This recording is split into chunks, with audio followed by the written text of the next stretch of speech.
So Vasudhaiva Kutumbakam is one of the concepts which is there in our heritage.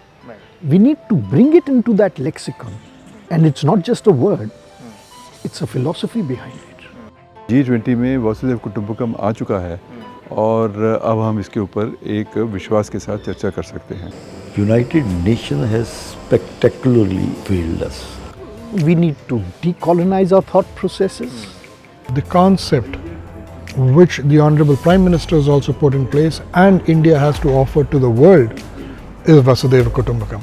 All policies that have to be adopted for the next world order from the Shastras, from the traditions. This balance between spiritualism and geopolitics is very essential. A spiritual sovereign, some of his ideas pertaining to technology or pertaining to the Middle Eastern crisis, they are absolutely enlightening. Indian family system is being looked at as a model for the world to look after itself in these troubled times. How can startups play a role in propagating of Vasudhaiva Kutumbakam? આપણને એક અવસર મળ્યો છે અહીંયા ભારતને વિશ્વગુરુ બનાવવા માટેનો. If the world has to listen to India, India has to be strong. This conclave actually tells us the concept of Vasudhaiva Kutumbakam and how we need to move forward.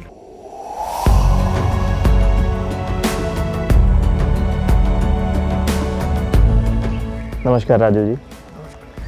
Sir, you have been part of Intelligence Bureau, you have been director over there. You are also on the very sensitive desk of Kashmir, and as I understand, you have been an advisor to the previous NDA government when they had talks with the Shabbir Shah and other separatists.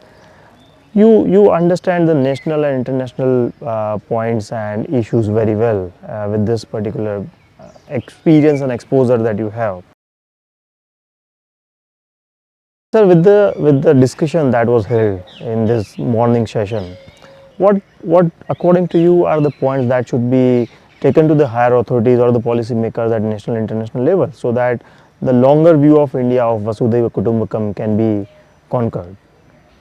The most fundamental issue is that hitherto we used Western concepts, Western philosophical concepts to articulate our policies, domestic policies or international policies.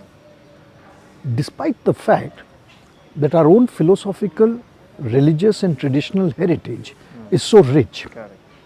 So Vasudhaiva Kutumbakam is one of the concepts which is there in our heritage.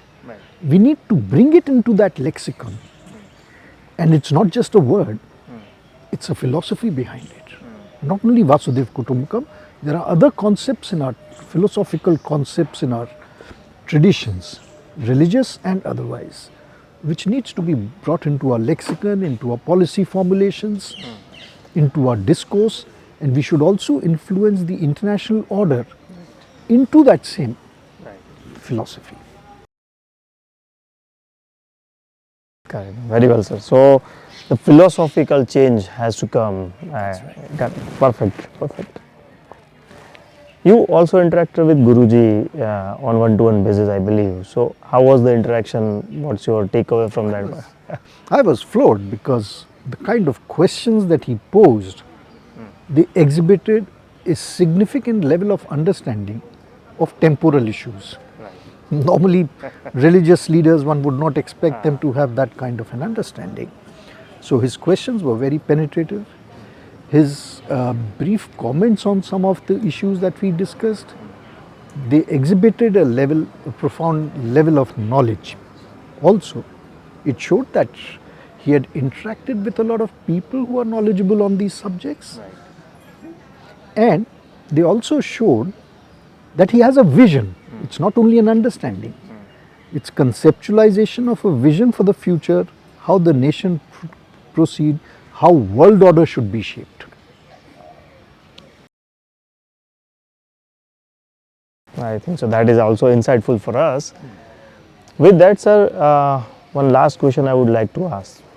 With the longer view of Vasudhaiva Kutumbakam to achieve by India, what according to you is the one most important internal challenge that India should overcome first to make sure our longer view gets succeeded? I'll give you two. Yeah, sure. So the first is that We need to decolonize our thought processes. So like I mentioned that we are using Western concepts, Western philosophies as constructs for our policies. We need to do away with that. Number two, we need to internalize these concepts, traditional Indian concepts like Vasudhaiva Kutumbakam. We need to have wider consultations with the intelligentsia who can articulate them into policy formulations, into phrases which are intelligible to the international audience also and to the political leadership, not merely to theologians or to philosophers. These two steps are essential. Very good, very perfect, sir. I think so. This kind of insightful thought process should be discussed very often, and such conclave should be held in various parts of India, and people like you should participate in it. And thank you for being there and being with us today. Absolutely, thank you, sir. Thank you for having me here. Thank you.